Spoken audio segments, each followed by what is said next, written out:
Welcome to Cozy English. Tonight's stories are about health and habits, which means, really, they are about the daily choices that quietly build a life. Not the dramatic choices, not the resolutions made in January with great confidence and abandoned by February. The quieter ones, the walk you start taking, the thing you stop doing, the hour of sleep you finally protect, the meal you make instead of the one you buy, the choice that seems small and turns out to be the first of many small choices, and the many small choices turn out to be everything. The people in tonight's stories are not exceptional people. They are ordinary people trying to be a little more well, a little more present, a little more at home in their bodies and their days. Some of them succeed, some of them succeed partially. All of them learn something, which is more or less the best any of us can hope for. As you listen, notice how your body is resting. Notice the weight of it, the breath moving through it. You are right now doing one of the most important things a person can do for their health. You are sleeping. Let the English be part of that. Before we begin, if you haven't subscribed to this channel, please do. It helps us more than you might think. Share us with someone who is learning English. Leave us a comment in the morning. Every one of those things matters. Now, here are the stories. Story 1. The Walk. It started because the doctor said she should. The doctor had not been alarmist. He had been measured and specific, which was worse in some ways. If he had been alarming, she could have decided he was being overdramatic. What he said was, "Your numbers are in range, but trending in a direction I'd like to address before they aren't." And then he had said a series of things about diet and alcohol and stress, and had ended with, "And 30 minutes of walking a day would help. It doesn't need to be more than that." Diane was 54. She had not been sedentary her whole life. She had been a sporadic exerciser, someone who went through periods of effort followed by periods of not effort, the way many people did. The periods of not effort had, lately, been longer. She started the walk the following Monday. This felt like the right day to start. She walked for 30 minutes, which she timed, which felt slightly absurd, and also made her feel better about the absurdity than she expected. She walked around the neighborhood, which she had lived in for 12 years, and which looked, at 7 in the morning, different from the way it looked when she drove through it to get somewhere else. Quieter, more specific. She noticed a garden she had never registered, a cat on a wall, the particular way the light hit the pavement outside the school before anyone arrived. She walked again on Tuesday and Wednesday. By the end of the second week, something had changed that she hadn't expected. She had expected the walking to feel like a prescription, something she did because she was supposed to, dutifully, because the doctor had said so. What it felt like instead was something she was looking forward to. Not because of the health benefits, which were real but slow and invisible, but because the morning walk had become the part of the day when her mind settled, when the to-do list quietened, when she was just a person walking through a neighborhood and noticing things. She did not become a runner. She was not converted into a person who signed up for races, or who measured her steps, or who talked about it more than was reasonable. She just walked, every morning, or almost every morning, for 30 minutes. Her numbers improved at the next appointment. The doctor was pleased in a mild and professional way. Diane was pleased in a different way, not about the numbers exactly, but about what the numbers represented. The accumulated effect of mornings, of the cat on the wall, of a quiet hour before the day started that had become, without ceremony, the thing she did. Story 2. Not sleeping. For 6 months, Joel had not been sleeping well. and for 5 of those months he had been telling himself it was temporary. The telling himself it was temporary was a useful fiction in some ways. It prevented the kind of catastrophic thinking about sleep that makes sleep worse, and a harmful one in others, because it prevented him from looking at the situation and addressing it. The 6th month arrived, and he was tired in the way that months of poor sleep produces. Not the tiredness of a bad night, which is manageable and resolves itself, but the accumulated tiredness of a long period, which was a different thing entirely, duller, deeper, harder to locate. He started to read about sleep, which was in retrospect the right thing to do, and which he should have done sooner. What he found was not complicated, though he had expected it to be. The research was clear on several points, and the points were things he was not doing. He was going to bed at different times on different nights, which disrupted the rhythm his body was trying to establish. He was looking at his phone until the moment he turned the light off, which delayed sleep in a measurable way. He was drinking coffee after 3 in the afternoon, which was affecting him more than he had thought, because he was apparently one of the people for whom caffeine lingered longer than expected. He made changes to these things. Not all at once. He had read enough to know that changing too many things at once made it impossible to know what was working. He started with the bedtime, picking a consistent time and keeping to it for 2 weeks. He moved his phone charger to the other side of the room, which was uncomfortable for 3 nights and then became normal. He stopped the afternoon coffee. The sleep improved, slowly, imperfectly, but noticeably. Within 3 weeks he was waking up feeling different, not transformed, just rested, which he had forgotten was the default, and which felt, after 6 months, like an extraordinary luxury. The thing he thought about afterward, when the sleep was normal again, was the 5 months of telling himself it was temporary, the story he had told himself, and the cost of it.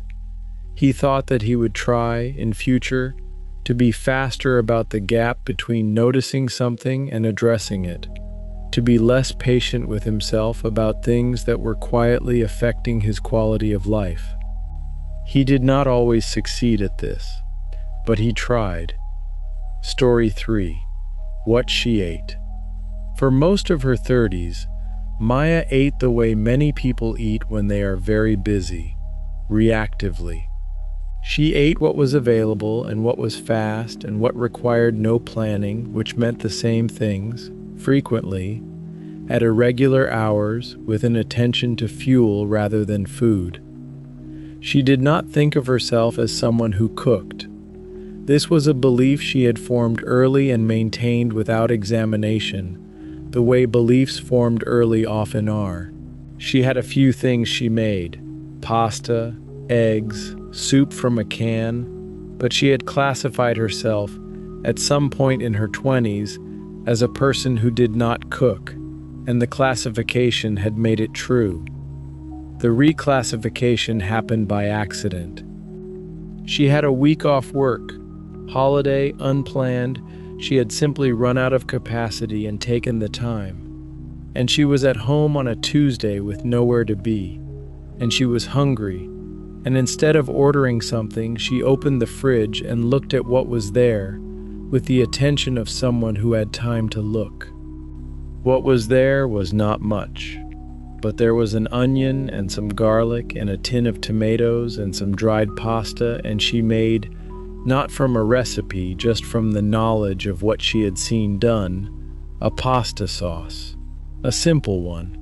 She let it cook slowly, which she had not done before, and the slow cooking did something to it that the fast version she knew didn't produce. She ate it at the kitchen table, without her phone, which was also not something she usually did. She ate slowly, because the food warranted it.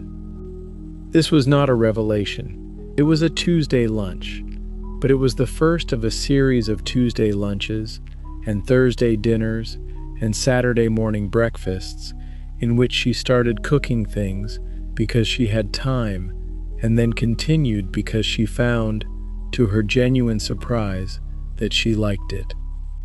She was not a chef. She made simple things and made them regularly, and got better at them gradually, and found the whole process, the planning, the shopping, the cooking, the eating, more absorbing than she had expected. It turned out that the belief that she did not cook had been not a fact about her but a habit of avoidance, and the avoidance had been about not having time, and when she had time, the avoidance revealed itself for what it was. She cooked most evenings now, not elaborate things, real food, made at home, eaten at a table. It had taken until her late 30s to discover this, which made her feel mildly foolish and very glad. Story 4. The Gym. Tom had joined the gym in January, which was a mistake because everyone joined the gym in January, and the gym in January was not the gym he was joining for the rest of the year. He had persisted through January, which was to his credit, and through February, which was when the gym returned to a scale that permitted him to find a machine without a 15-minute wait. He had been going 3 times a week for 4 months. He did not love it. He did not hate it. He went because he had decided to go, and because not going had a cost.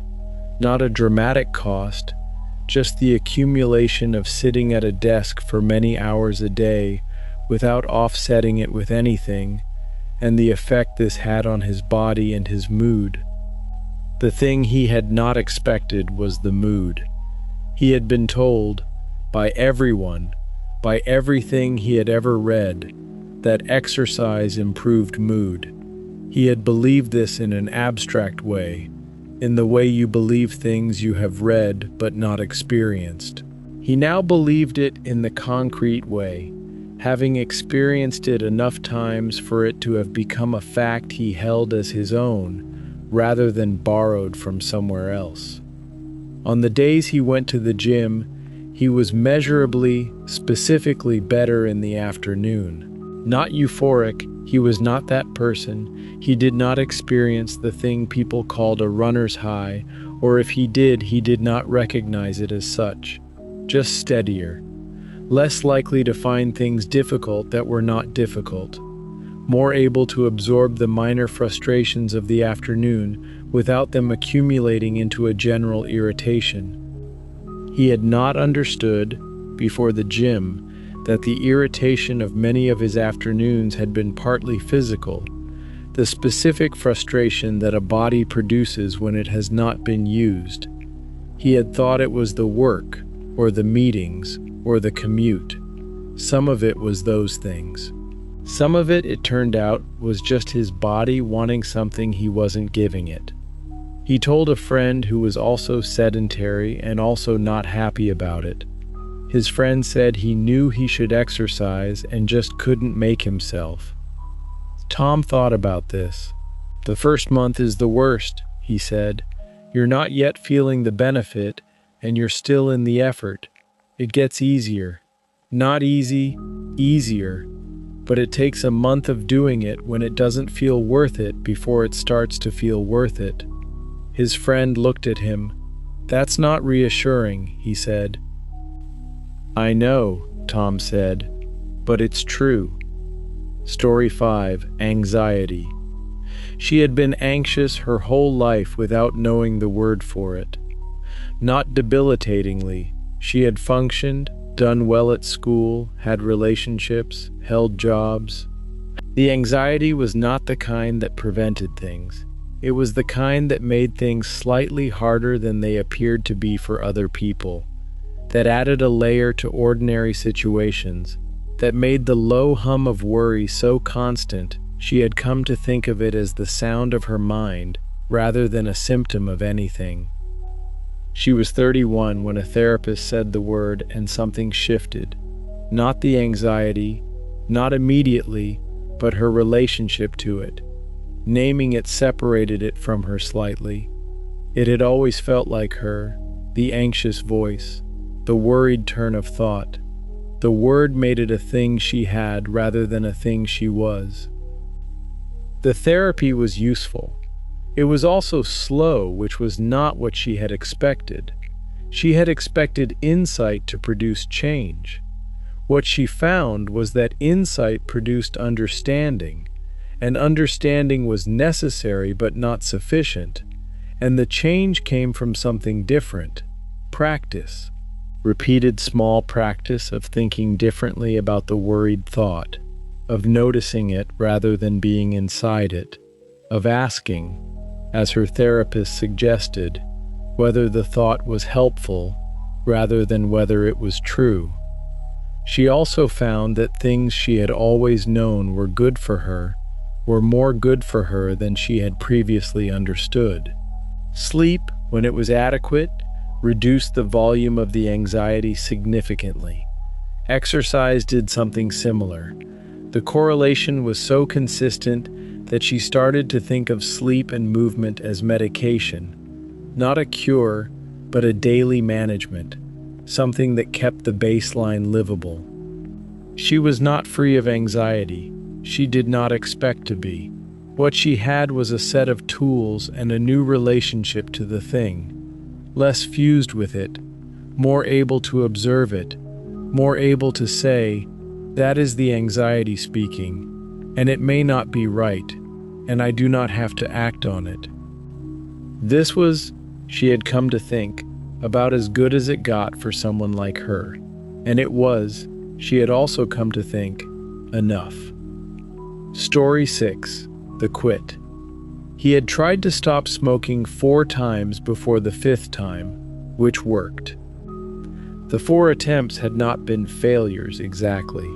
He had understood this only after reading something, or someone had told him, he couldn't remember which, that said most people who eventually quit smoking do so after multiple attempts, and that the attempts were not wasted but were, in some way, accumulative. Each one taught something. Each one made the eventual success slightly more likely. The first attempt had lasted 3 days. The second had lasted 3 weeks, which was long enough that he had started to think of himself as a non-smoker, and then a difficult period at work had undone it in a single evening. The 3rd and 4th had been shorter, and he had been ashamed of the shortness in a way that was counterproductive. Shame made smoking more likely, not less. The 5th attempt was different in one specific way.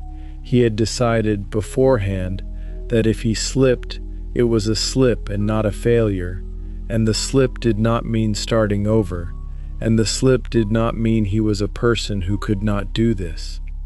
He had told himself this so many times and so specifically that when the slip came, week 3, a glass of wine, the particular combination of relaxation and lowered resistance, he had been able to look at it as exactly what he had told himself it was: a slip.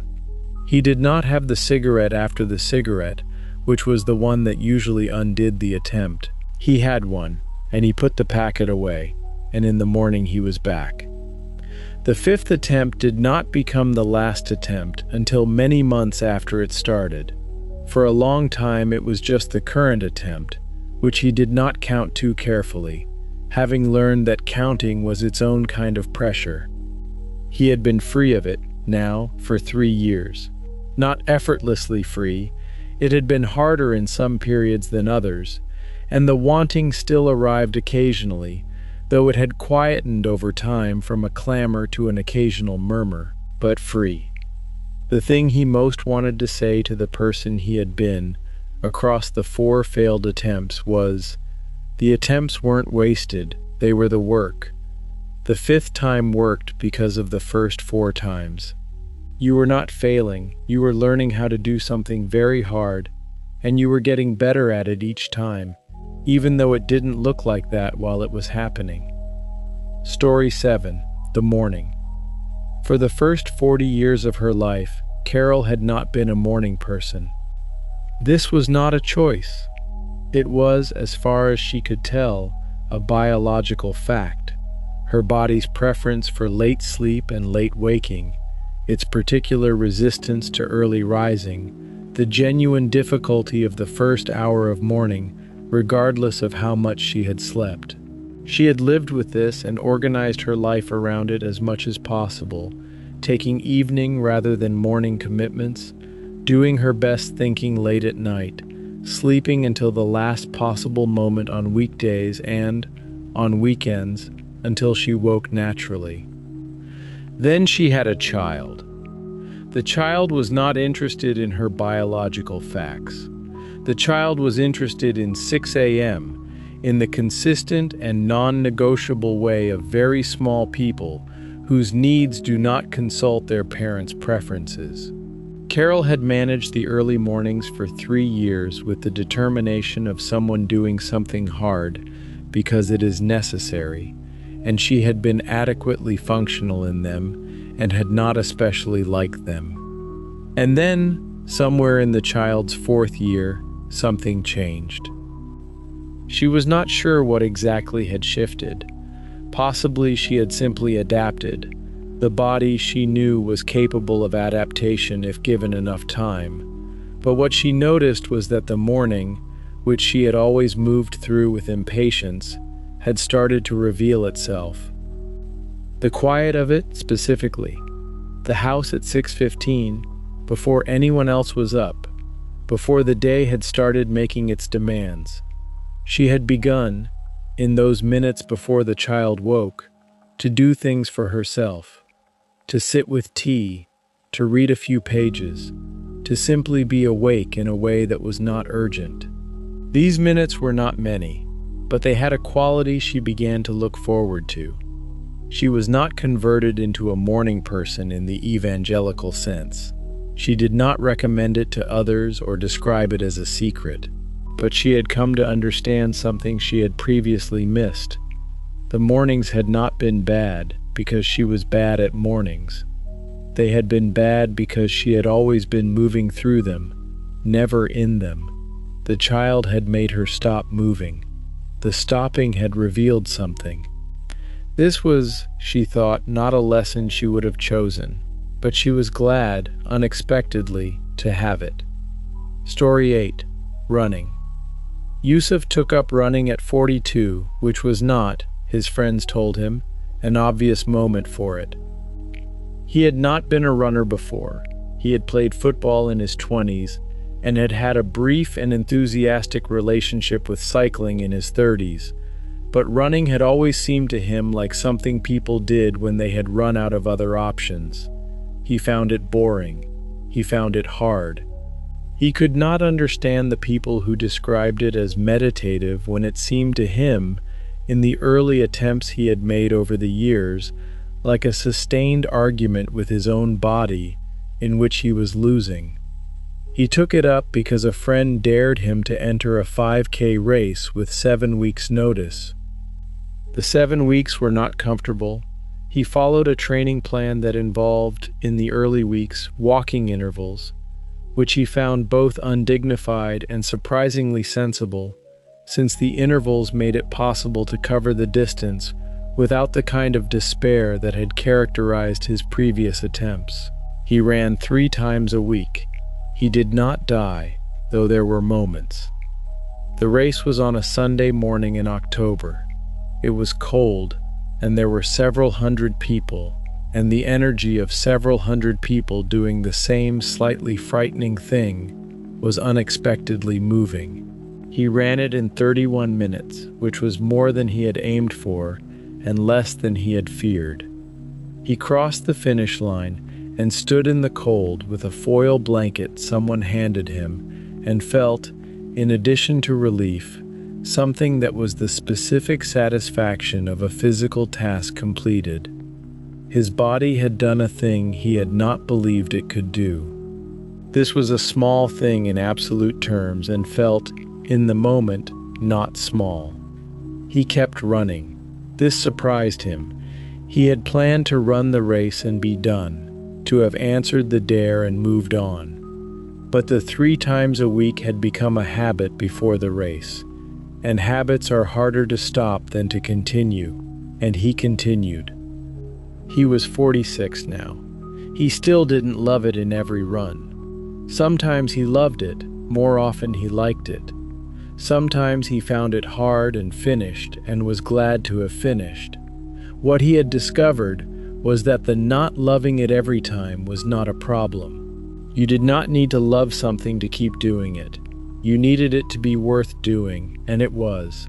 For what it did to his body and his sleep and the specific quality of the afternoon after a morning run, and the knowledge, held quietly, that he was a person who ran, which was not who he had always been. Story 9. What she changed. The change Nadia made was not the one she had planned to make. She had planned to change her diet. She had read enough to have a clear idea of what she should eat more of and less of, and she had made this plan in late September with the intention of beginning in October, and had begun in October, and had found by the middle of October that the plan was technically correct and personally unsustainable. It wasn't that the food was bad. It was that she had underestimated the effort required to change something as habitual and emotionally loaded as food, and had overestimated her capacity for willpower, and had set up a system that required her to be different from how she was in a situation where being different was hard. She abandoned the plan. This was, she had come to understand, the right decision and not a failure. What she changed instead was the thing underneath the plan, the stress. She had been in a period of high stress for many months. Work was demanding. Her sleep was affected, her eating was affected, the whole system was affected in interconnected ways. She had been trying to address the symptoms. A therapist she had started seeing pointed out, gently, that she might be better served addressing the source. This took longer and was less legible than a diet plan. She made changes to how she worked. Smaller, slower, harder to measure than swapping one food for another. She started leaving work at a specific time, which she had not done for 2 years. She reinstated a regular phone call with a friend she had been too busy to speak to. She started sleeping better and eating differently, not because she had a plan for either, but because the stress had decreased enough to let her body do more of what it already knew how to do. None of this was linear or clean. It overlapped with setbacks and periods of reverting to the old patterns, which her therapist described as normal, and which she was trying to believe was normal rather than failure. What she had come to think was that health was not a project you completed. It was a relationship you maintained with your body, your habits, your days. And like all relationships, it required attention and honesty and the willingness to adjust. The diet plan had been an attempt to skip to the end of a much longer conversation. She was having the longer conversation now. It was harder and slower and, she thought, more likely to produce something real. Story 10. The Afternoon.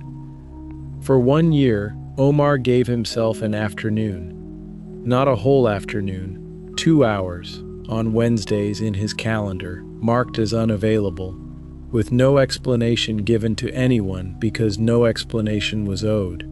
The hours were between 2 and 4, and for the year he protected them with a consistency that he would not have predicted of himself. He had read something that described the concept of a blocked creative hour, or a recovery period, or something along those lines. He couldn't remember the exact framing. What he remembered was the idea that the productive self and the restored self were not two separate people, but the same person in different states, and that ignoring the restoration made the production worse over time, not better. He had been ignoring the restoration for some years. What he did in the 2 hours varied. Sometimes he walked, sometimes he sat in a cafe and read something that had nothing to do with work. Sometimes he did genuinely nothing, which was harder than it sounded. The urge to be productive was strong, and did not vanish simply because he had scheduled time away from it. But he had decided at the start of the year that the resistance was part of the point, and he sat with it until it passed. The effect on the rest of his week was real and not what he had expected. He had expected to feel guilty about the 2 hours and to make up for them elsewhere, and for the net effect to be roughly neutral. What happened was different. The rest of the week was sharper. He had more capacity in the afternoons that followed, better concentration in the mornings, a quality of engagement that had been flattening before the Wednesdays and that returned with them. 2 hours a week was not nothing. It was not a luxury, he had come to think. It was the same category of thing as sleep, not time away from the work, but time that made the work possible. He had accepted this eventually, with the particular gratitude of someone who had been convinced of something they had resisted. He still blocked the Wednesdays. He expected to block them for the foreseeable future. He had marked them in his calendar as simply W. No one had asked what it meant. He would have struggled to explain. Story 11: The Threshold.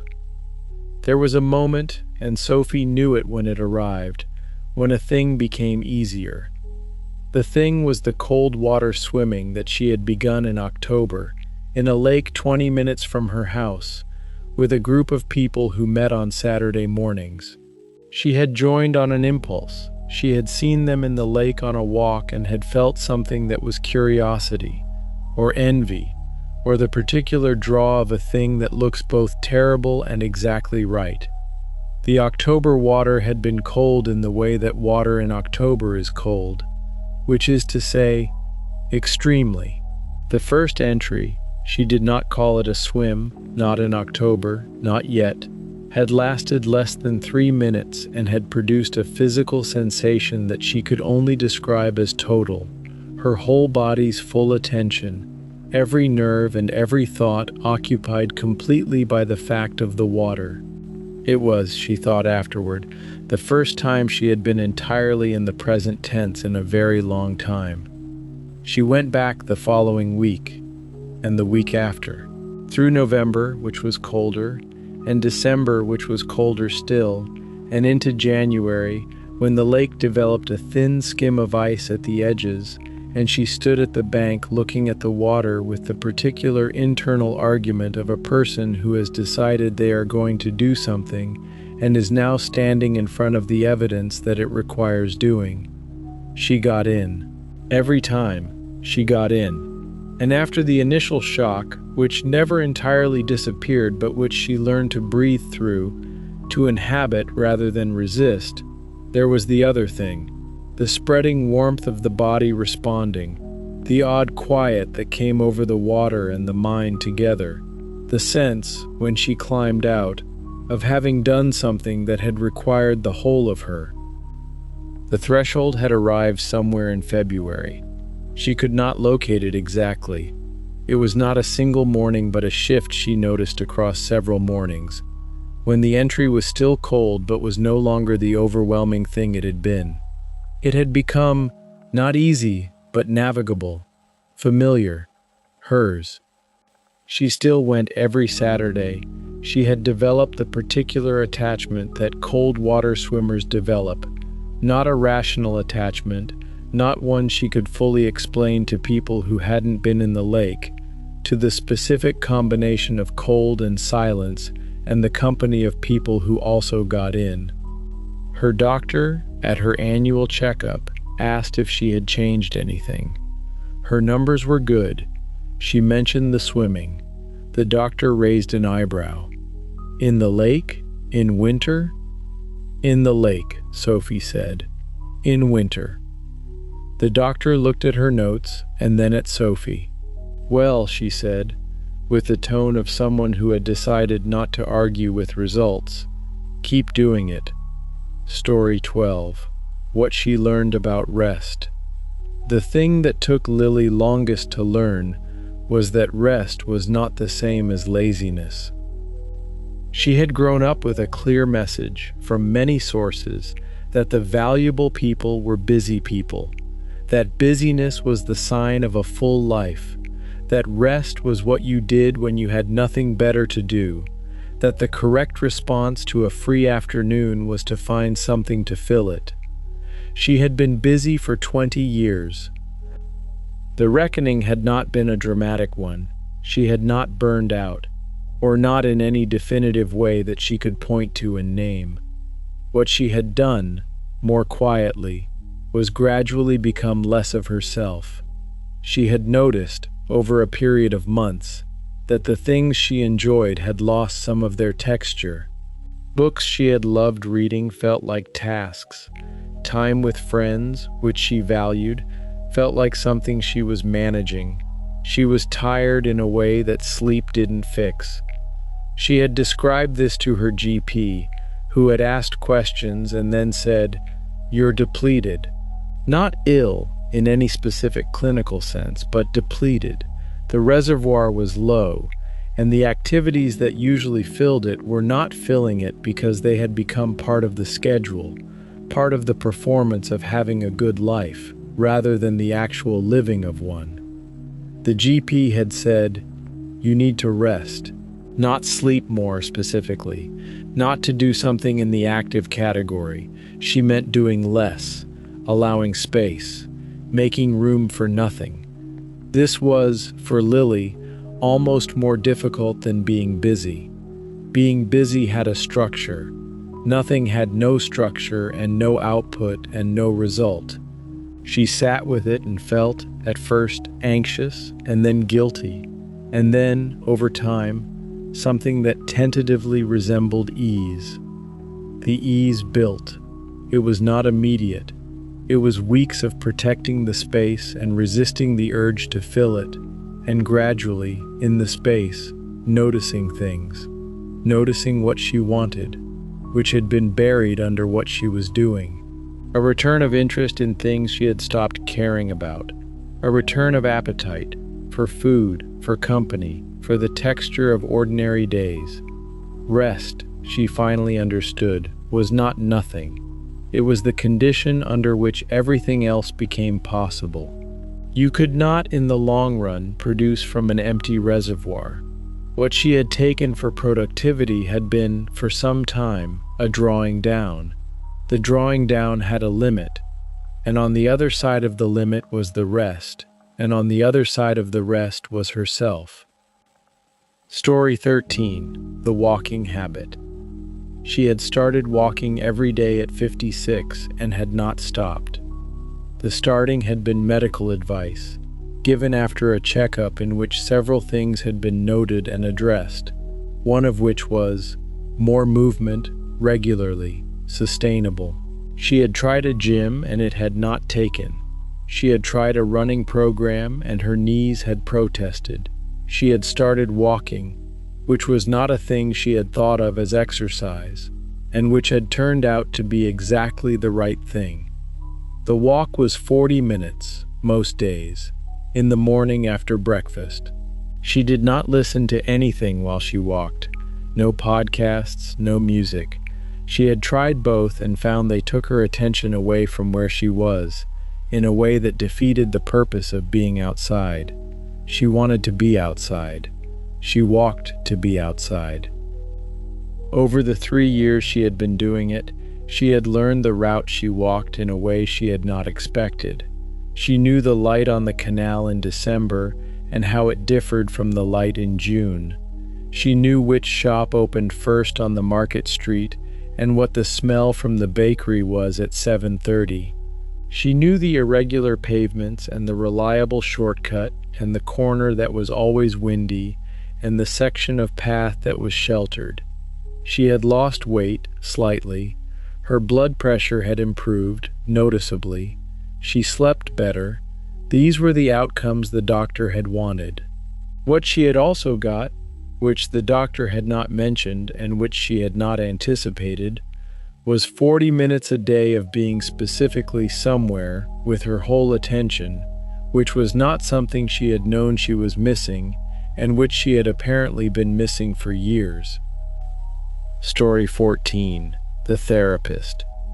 She had started therapy at 38, which was later than many people she knew and earlier than she had thought she would.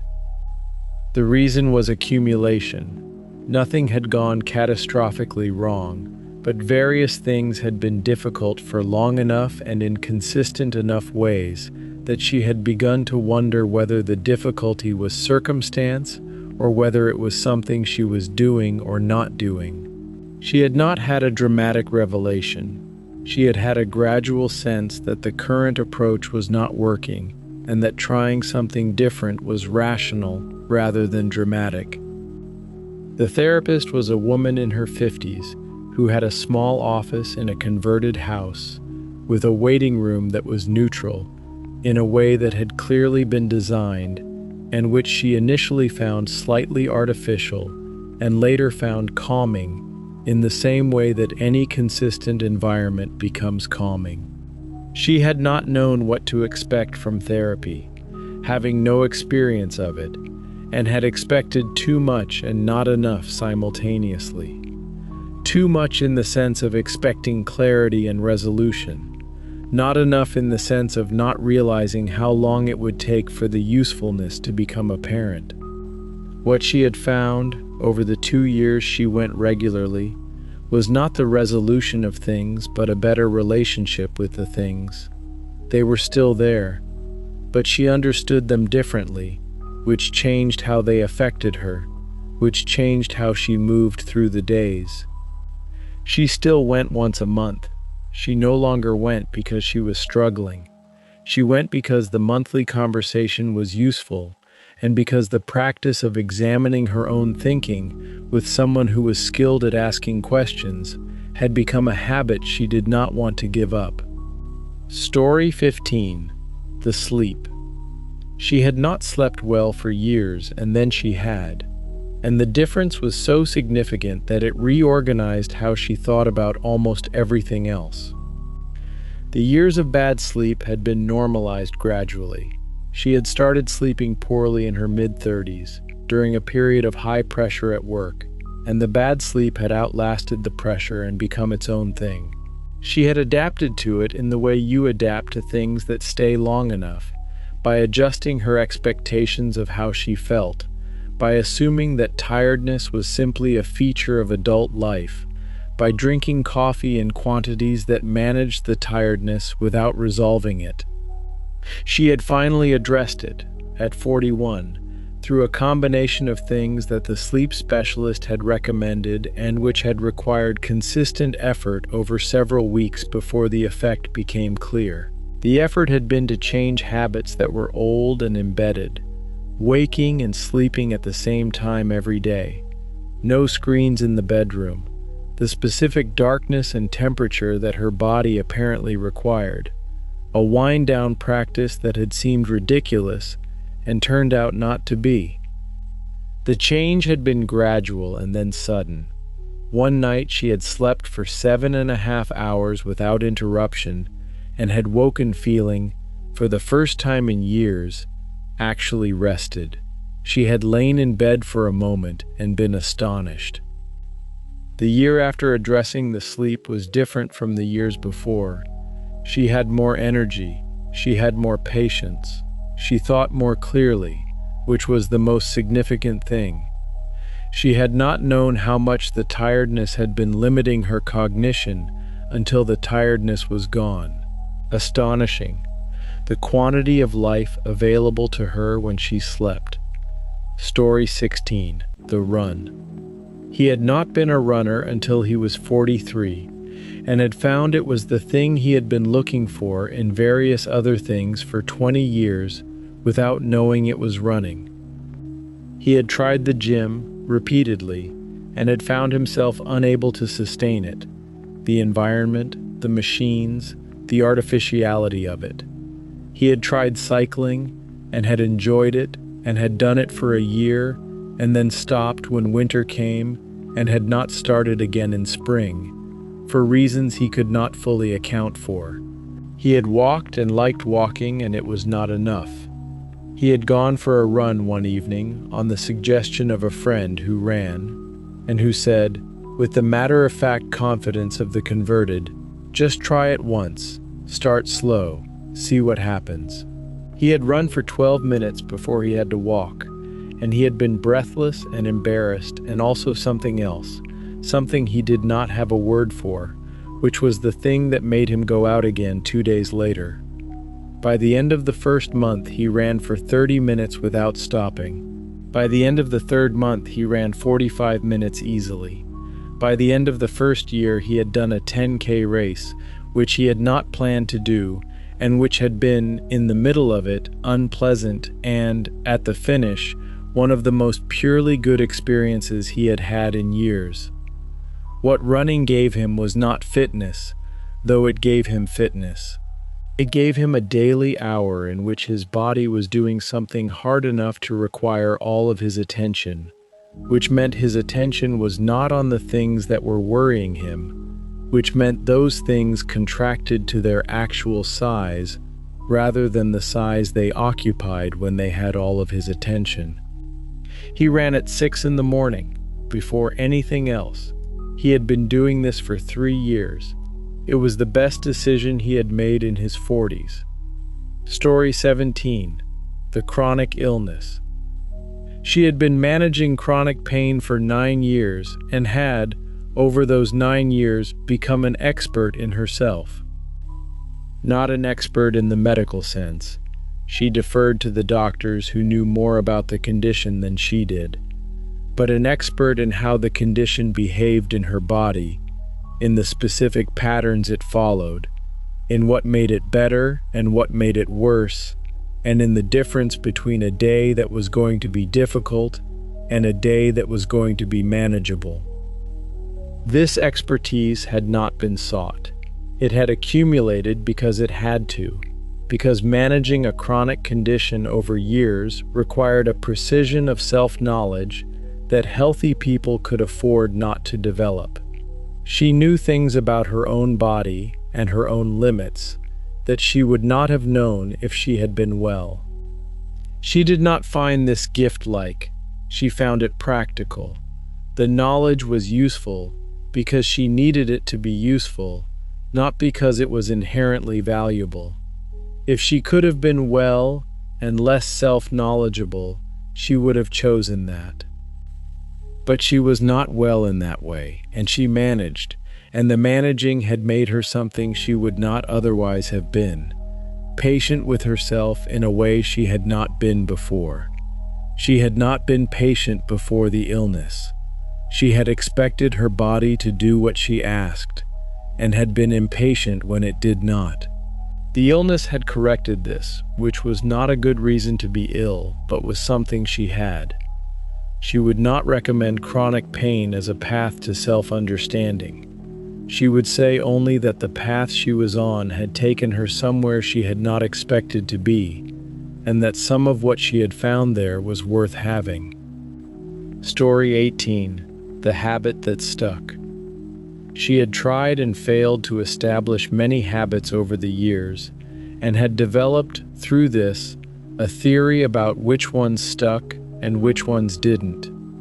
The ones that stuck were the ones that were small enough to not require motivation and connected enough to existing routines to happen automatically.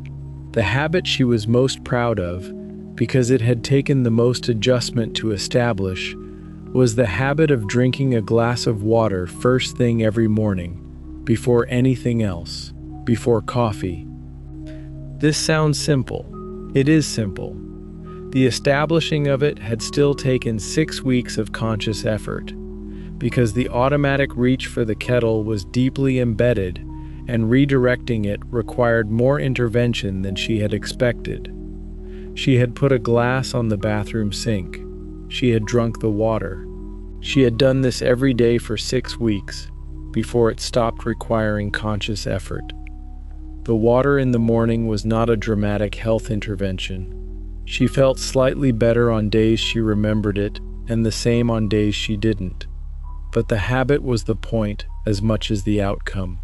She had wanted to be someone who could establish a small habit through consistent effort, and she was now that person, which had given her confidence to try other things. She had subsequently established 4 other habits, each more demanding than the water. She was currently attempting to establish a fifth. The methodology was the same: small, connected to an existing routine, consistent for 6 weeks. She was not, still, a person who found habits natural. She was a person who had found the method, which was available to anyone who was willing to work at it for 6 weeks without seeing immediate results. Story 19. The Good Doctor. She had not always had a good doctor, which made her appreciate the good one more than she might have otherwise. The good one listened. This was the first and most important thing. He listened when she described something and did not appear to be composing his response while she was speaking. He asked questions that built on what she had said, which meant he had been attending to it. He did not make her feel like she was taking up too much time. He was also honest. He said when he did not know something. He said when the evidence was uncertain. He said when something could go either way and when the choice was therefore hers. This honesty was initially disconcerting. She had been used to doctors who presented all options as certain and had become the quality she valued most. An honest account of uncertainty was more useful than a confident account that was wrong. He had been her doctor for 8 years. In that time, she had been through several things, medical and not, and he had accompanied her through them with a consistency that she had come to depend on in the way you depend on something reliable. She had once asked him at the end of an appointment how he managed the emotional weight of the job. He had considered this and said, "Some days are harder than others."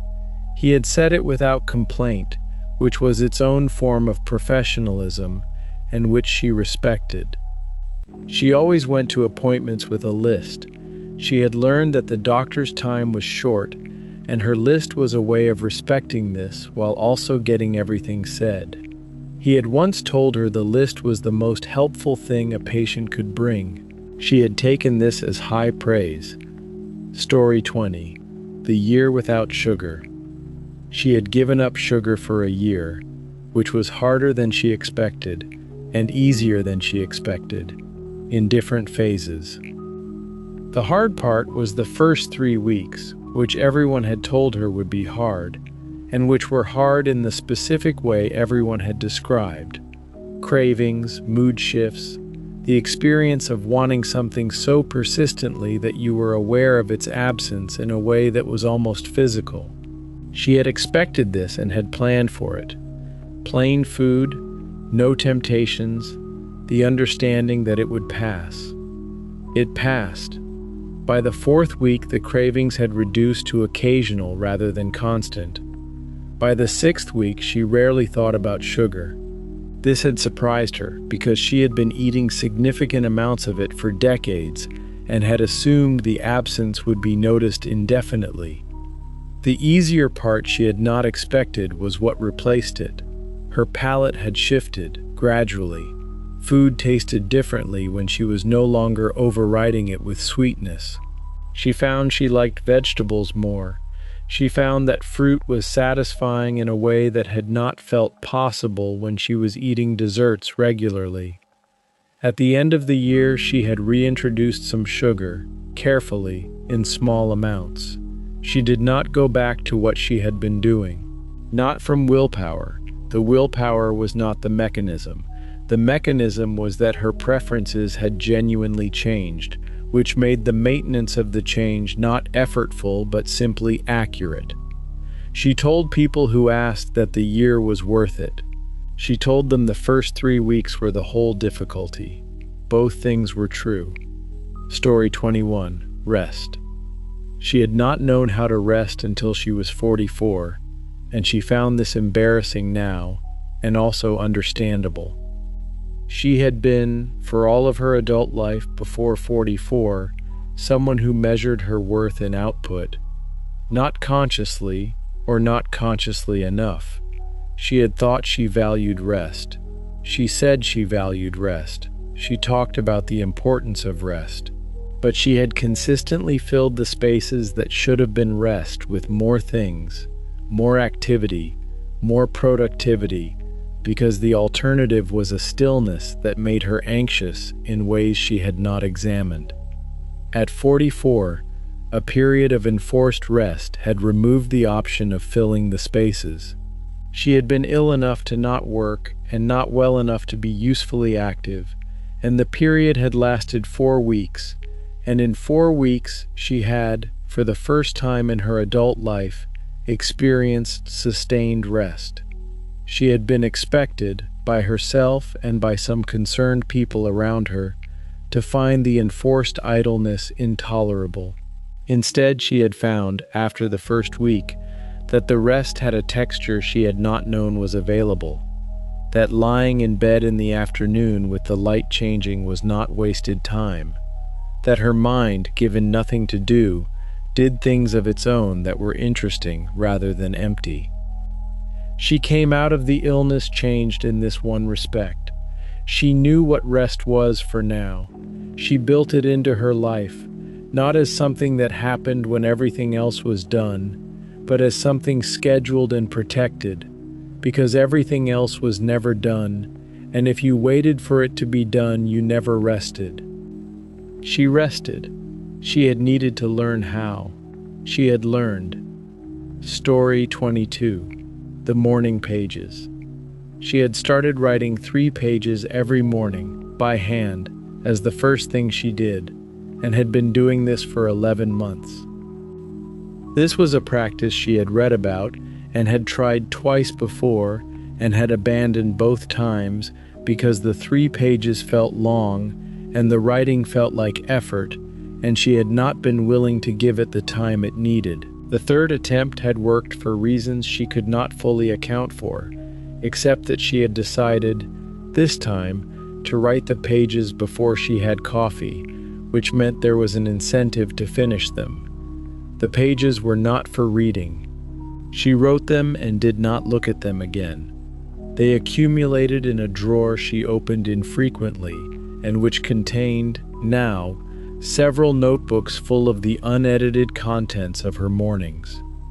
The function of the pages was not the writing, but the clearing. She wrote whatever was there, the worries, the plans, the observations, the things she had not said the day before, and in the writing they moved from wherever they had been accumulated in her mind to the page, which was outside her mind and which could contain them without their taking up space. Her mind was quieter after the pages than before them. This was the mechanism, not the pages themselves, but the daily act of emptying and beginning. She arrived at the rest of her morning with a different quality of attention, slightly less weighted by the accumulated material of recent days. She recommended the practice when asked about it. She did not recommend it when not asked, because she had found that unsolicited advice about morning routines was one of the more irritating forms of unsolicited advice. Story 23. The Vitamin D. She had found out she was deficient in vitamin D and had taken the supplement for 6 months and had not been certain whether what she had noticed, an improvement in mood and energy, a reduction in the persistent low-grade tiredness, was the supplement or something else, which was the difficulty with all health interventions that were not dramatic. She was a person who liked certainty. She liked to know that the thing she was doing the thing she was doing it for. Vitamin D did not offer certainty. The evidence was good but not definitive. The improvement she had noticed was real but confounded by several other things that had also changed. She could not isolate the variable. She took the supplement anyway because the downside risk was low and the upside possibility was real, and she had enough tolerance for uncertainty about things with low stakes to not require a controlled trial. She thought about this sometimes as a pattern in herself, the things she required certainty for before acting, and the things she did not. She required certainty for large decisions, career, relationships, major expenditure. She did not require it for small habitual things, where the cost of being wrong was low. The vitamin D was in the second category. She continued the supplement.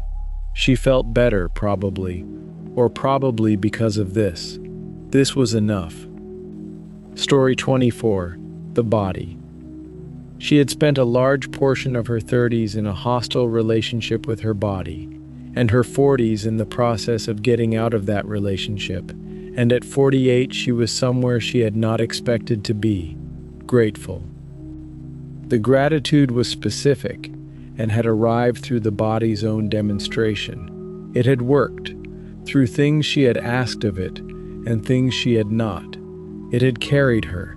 When she had been ill, it had recovered. When she had pushed it, it had responded. When she had neglected it, it had persisted anyway. She had not been grateful for any of this in her 30s, when she had been focused on what the body was not thin enough, not efficient enough, not the right shape for the wrong reasons. She had absorbed from a world that had ideas about this. The energy she had spent on this, the calculation and the dissatisfaction, seemed, in retrospect, an extraordinary waste. The exit from this relationship had been gradual and had required help, which she had eventually sought. It had also required time, which could not be hurried. At 45, she had been in the middle of it, better than before, not yet where she ended up. At 48, she was grateful. Not grateful in the simple way. She was aware that bodies fail, that they change, that what she could do at 48 she might not be able to do at 60. The gratitude was not unconditional.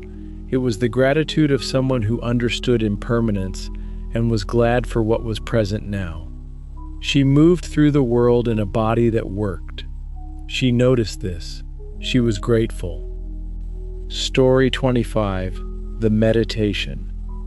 He had tried meditation many times and had each time given it up for the same reason, which was that he was not sure it was working, which was also not a good reason, because the not working feeling was part of the practice. He understood this cognitively. He did not find understanding it cognitively sufficient to keep doing it. He had a pattern, 2 weeks of practice, during which he felt intermittently good and frequently frustrated, followed by a period of not practicing, followed by starting again. The time it had finally worked was when he had stopped evaluating it. He had noticed the pattern: start, evaluate, feel uncertain, stop, and had decided, the 5th time, that for 30 days he would not evaluate whether it was working. He would simply do it. He sat for 10 minutes every morning. He followed his breath. His mind went elsewhere and he brought it back. He did not try to assess whether the going elsewhere and the coming back was happening in the right proportion or with the right quality. He just did it. At the end of 30 days, he evaluated. He was calmer than he had been at the start of the 30 days. He was slightly but measurably less reactive to the things that usually made him reactive. He was sleeping better, which he had not expected, and which might have been related to other things. He continued. He still sat for 10 minutes every morning. He still found the going elsewhere and coming back tedious sometimes. He did it anyway, not because he had become someone who found it natural, but because he had found the method that made it possible for someone who did not find it natural. Do it before evaluating whether it is working. Story 26. The cold water.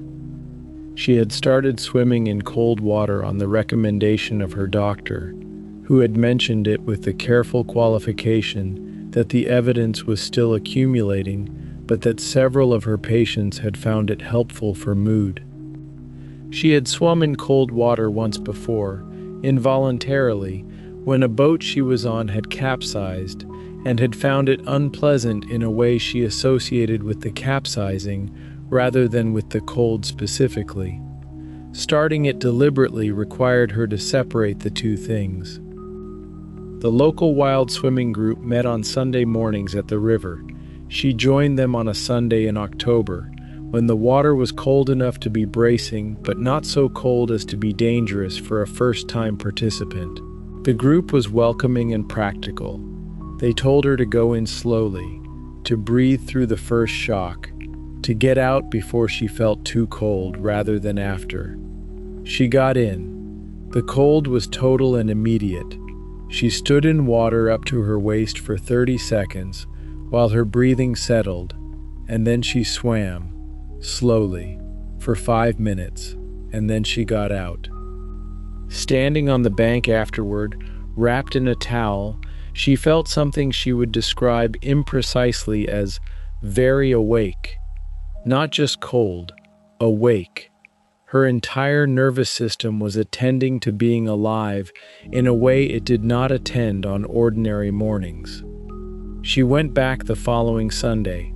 She went back the one after that. She did not know whether the doctor's qualified suggestion was contributing to her mood through the mechanism described. She knew that Sunday mornings at the river had become the highlight of her week, which was evidence of something. Story 27. The diagnosis. She had the diagnosis for 2 years before she told most people, and she had spent those 2 years understanding what it meant for her before trying to communicate it to others. The diagnosis was not catastrophic, which she had been told, and had not initially found reassuring. In time, she had found it reassuring, not because the assessment had changed, but because she had learned to understand the condition well enough to know what it meant in practice, which was different from knowing what it was in theory. In practice, it meant management, not cure, adjustments, not prohibitions, a different relationship with her body's capacities, not an ending of those capacities. She had grieved the original plan, which was not unreasonable. The original plan had not included a chronic condition, and the adjustment required was real, even if the condition was not catastrophic. She had grieved and adjusted and then, largely, continued. The telling, when she did it, was interesting. People's responses varied in ways that told her things about them. Some offered information immediately, not always relevant. Some withdrew slightly, which was about their own discomfort with the word illness. Some received it with the steadiness of people who were not panicking on her behalf, which was what she had needed most, and which she remembered as a quality in the people who gave it. She had learned, from the 2 years of managing it, things she could not have learned otherwise. She did not recommend the method of learning. She recognized the learning. Story 28. The Quit. He had smoked for 17 years and stopped on a Monday morning in March, and he did not smoke again. He had tried to stop before. 4 times, with varying levels of commitment and varying lengths of not smoking before the not smoking ended. The longest he had managed was 9 months, which he had counted carefully, and which ended in a specific situation he had thought about since. He had learned from the 9 months and the ending. What had worked the 5th time was different from what had worked the previous 4, which was to say the 5th time had worked and the 4 times had not, and the difference was not in the method, the same tools were available, but in the readiness. He had been ready the 5th time in a way he had not been ready the 4 times before. He could not describe readiness except by saying it was complete. The previous times he had stopped with part of himself still ambivalent about stopping. He had wanted to stop and also wanted to keep smoking, and the ambivalence was what the craving operated through. The 5th time he was not ambivalent. He was done. The first weeks were physical and demanding, and he had prepared for them. The months after the physical weeks were psychological and different, and he had been less prepared for them. He had expected the difficulty to decrease after the craving reduced. The psychological dimensions, the habit, the identity of being a smoker, The rituals that had structured his days took longer. 7 years later, he was not a person who had quit smoking. He was a person who did not smoke. The distinction had taken several years to arrive and was real when it arrived. Story 29. The meal planning. She had started planning her meals for the week on Sundays, which had been a suggestion from someone she had dismissed as overly organized, and which had turned out to be, of all the things she had tried in the domain of healthy eating, the most effective. The planning took 20 minutes. She looked at the week, what evenings she would be home, what energy she would have, what was in the fridge, and what needed using. She decided in advance. She wrote it down. The effect was not what she had expected. She had expected the planning to feel constraining, to produce a rigid schedule she would resent. Instead, it produced freedom. She did not have to think about what to eat in the evenings, because she had already decided. The decision was made in the calm of Sunday morning rather than the tired end of a working day, which meant it was a better decision. And because it was decided, she was not standing in the kitchen at 7:30, looking at ingredients, and making something worse than she would have made if she had planned.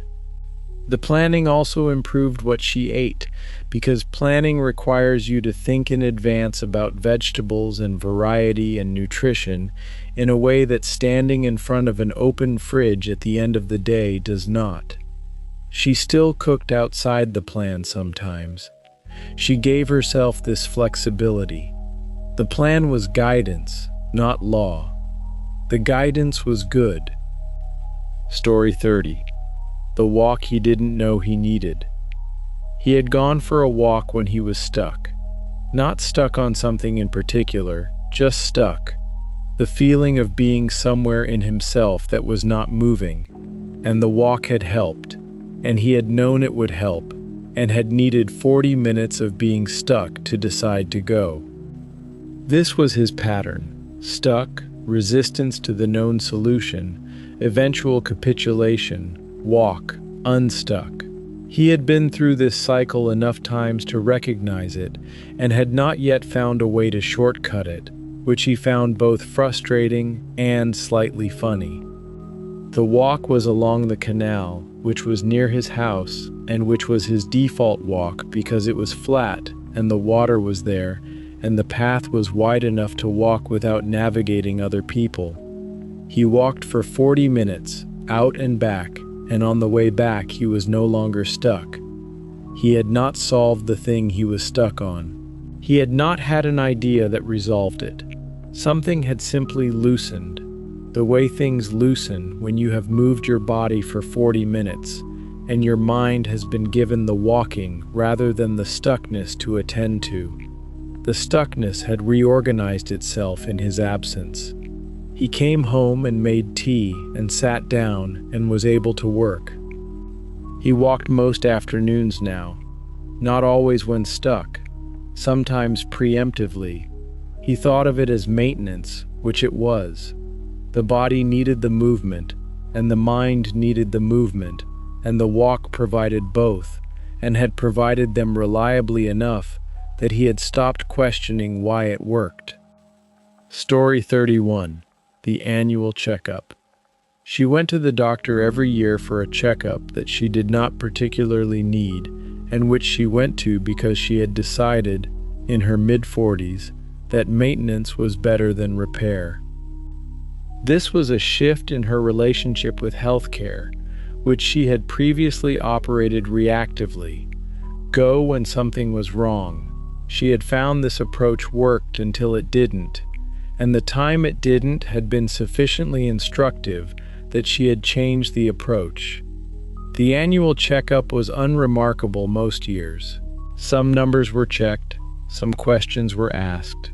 She was given information, occasionally, that led to something, a referral, a follow-up, an adjustment. Most years she came away with the confirmation that things were approximately as expected, which was not nothing. The approximately as expected was information. The departures from approximately as expected were more important information, found earlier than they would have been found otherwise. She brought her questions to the checkup because there was always something she had been wondering about for 6 months and had not had occasion to ask. The checkup was the occasion. She used it. She had come to think of the annual checkup as a form of respect for her own body, an acknowledgement that the body was worth attending to before it required it urgently. This was not anxiety. She was not anxious about her health in the background. She was simply organized about it, which was a different relationship. Story 32. The routine that returned. She had had a routine and then life had intervened, and she had spent a year trying to get the routine back and then a year accepting that it was gone, and then the routine had returned in a slightly different form and she was glad of it. The original routine had been good: the morning walk, the quiet hour with a book, the structured morning before work. It had been built up over 3 years and had collapsed in a period when she was caring for her mother and sleeping badly, and had no space for structures beyond the immediate demands.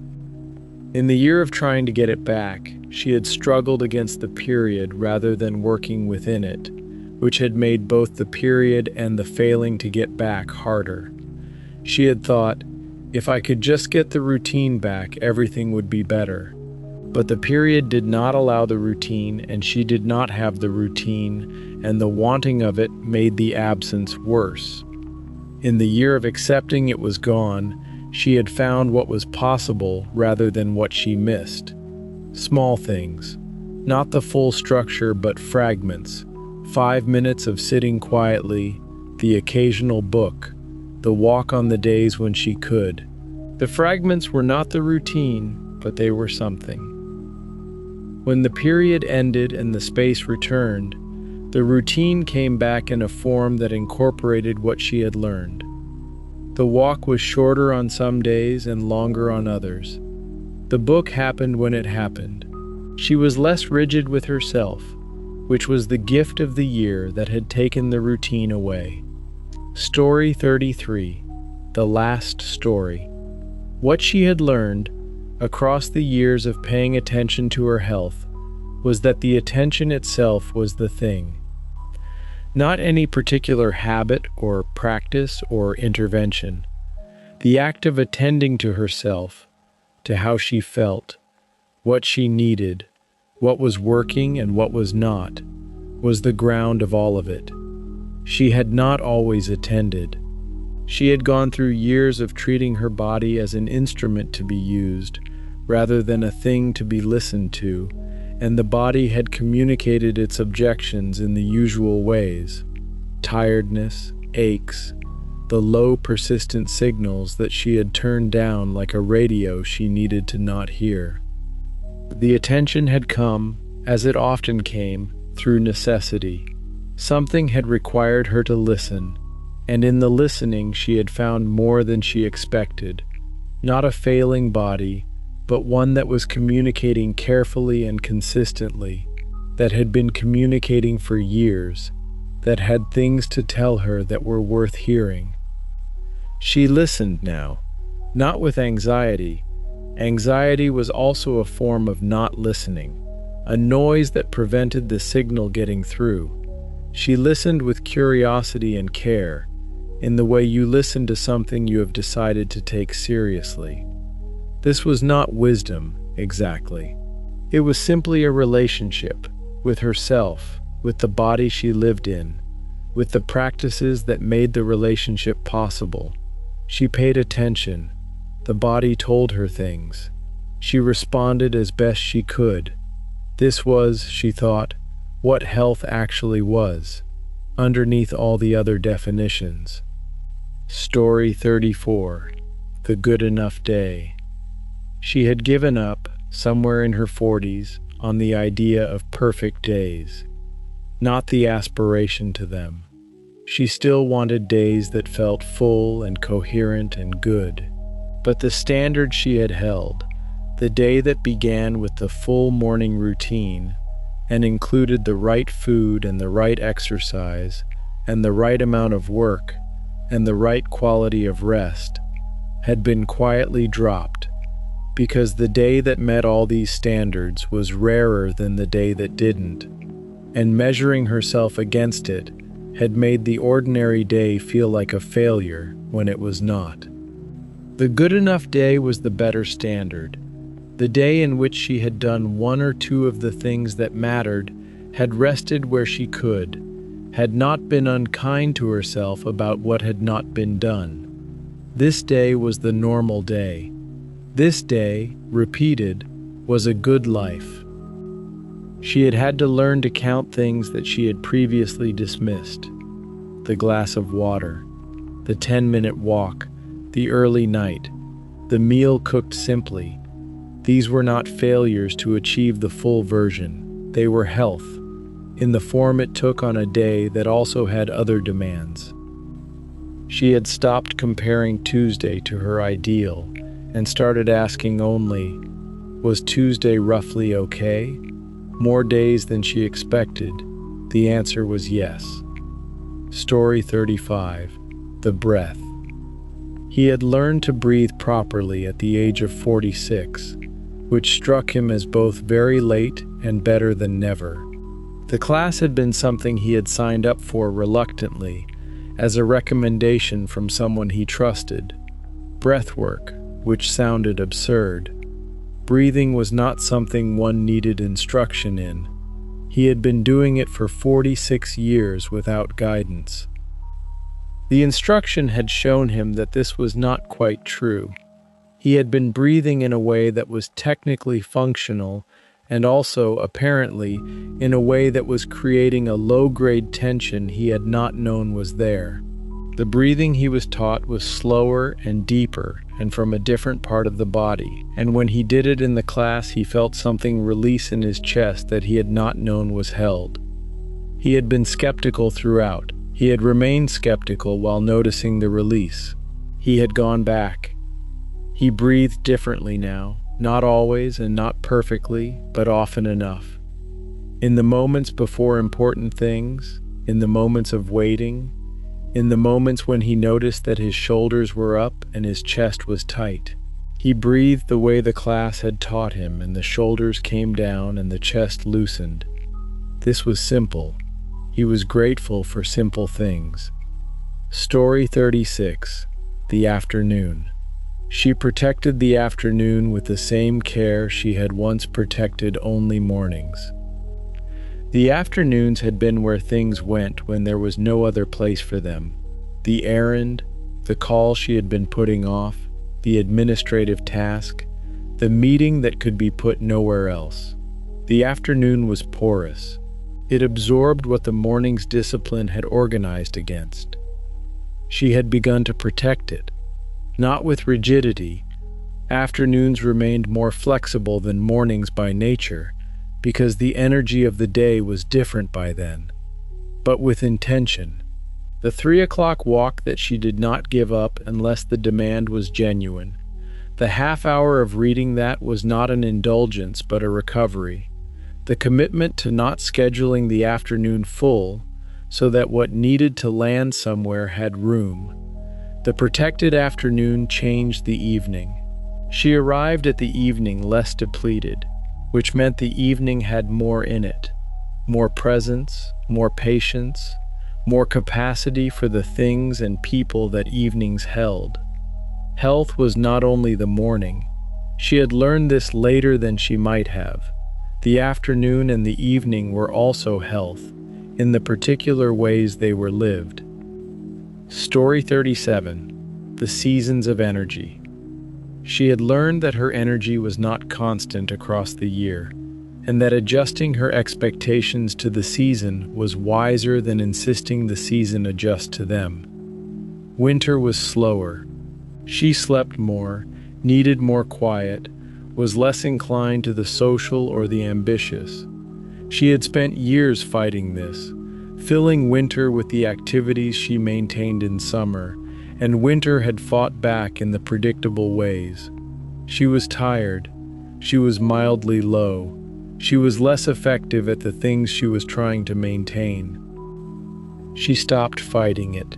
She let winter be winter. Earlier nights, lighter expectations, the things that were easy in winter rather than the things that were easy in summer. She read more. She cooked more. She saw fewer people and spent more time alone. She let the year have its natural variation. The spring, when it came, had an energy that was its own, not manufactured, not forced, but the actual rising of capacity as the light increased. She met it more fully for having let winter be what it was. She had come to think of the season's changes as the body's honest communication. This is what is available now. She tried to listen rather than argue. Story 38. The thing she did for no reason. She had started swimming on Friday mornings because a friend had invited her once, and the friend had moved away, and she had continued alone. The swimming was not for weight or fitness or any particular outcome. She had those frames available and had tried them and found they added a quality of performance to the activity that took something away. When she swam for fitness, she counted laps and noted times and felt the slight disappointment of sessions that were not as good as other sessions. When she swam simply because Friday morning was the morning she swam, the session was always acceptable. She was in the water, moving. That was the whole thing. She had found several activities that worked better without the frame of improvement. The swimming, the walking, the occasional afternoon spent in the garden doing nothing purposeful. Activities that were good in themselves, for themselves, and which became less good when they were enlisted as tools for something outside themselves. This was, she suspected, one of the lost arts of health. The thing you did for no reason, because it was Friday and you swam on Fridays, because the morning was good for a walk, because the garden asked for an hour. The body as something to inhabit rather than something to improve. Both were needed. The improvement was real and useful. The simple inhabiting was also real and useful, and harder to maintain against the current that kept asking what things were for. Story 39. Enough sleep. For most of his adult life, he had treated sleep as the variable, the thing that contracted when everything else expanded, the cost of the full day. He had been proud of functioning on less. He had said, and believed, that he was someone who didn't need much sleep, because the evidence was that he kept going on the sleep he gave himself, which was less than recommended. He conflated keeping going with functioning well, which were not the same. He had changed his sleep over the course of a year through a series of small adjustments. The phone out of the bedroom, the same time to sleep on weekends as weekdays, the room cooler and darker, the hour before sleep without bright screens or distressing content. He had slept more and differently, and the result was not subtle. His thinking was clearer, his mood was more stable. The afternoon energy he had considered normal, the dip, the second coffee need, largely disappeared. He had not previously known these were symptoms of insufficient sleep, because he had no recent memory of sufficient sleep to compare them against. He had more than a year of this now. He protected his sleep in a way he had previously protected his mornings. It was not always possible. When it wasn't, he didn't panic. He recovered what he could, but the default had shifted, and the shift was large. He no longer considered this discipline or sacrifice. He considered it the longest return investment he had made.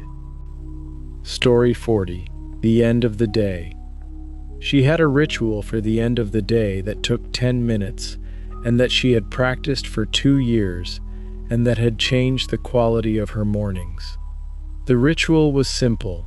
She wrote 3 things that had happened in the day, Not necessarily good things, just real things that had occurred.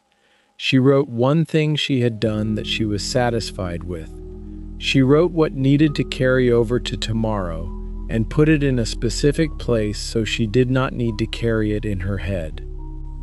The carrying in the head had been the problem. She had gone to bed with the next day's concerns already active, and the concerns had created a low level of wakefulness that interrupted sleep, and the interrupted sleep had made the morning harder, and the harder morning had made the following day more difficult from the beginning. The writing externalized the carrying. The things that needed attention tomorrow were written and placed, and therefore did not need to be held. Her head was clearer. The sleep was better. The morning that followed was better. She had not expected the change to be as significant as it was. She had tried the ritual expecting a mild improvement, and had found something that functioned more like a small transformation. This was the category of thing she tried to remain open to, the simple change that turned out to be larger than its simplicity suggested. And there we leave Lily, on the other side of the rest, finding herself again. Health is the quietest kind of wealth. You do not know you have it until you begin to lose it, and you do not know what you had until something begins to return. The walk, the sleep, the food made slowly in the kitchen, the Wednesday afternoons, the cold lake on a Saturday morning, the hard-won quit, the anxiety given a name. These are the things that hold a life up from the inside. You are, right now, doing one of the wisest things available to you. You are sleeping, you are resting, you are letting your body and your mind do the extraordinary work they do in the dark, the work that no amount of effort in the waking hours can replace. Take care of yourselves. Drink the water. Take the walk. Sleep when you can. And please, subscribe to this channel. Tell a friend. Leave a comment in the morning. These small things keep us going. Keep the stories coming. Keep this channel here for English learners everywhere who listen in the night. Good night. Rest well. We'll see you next time.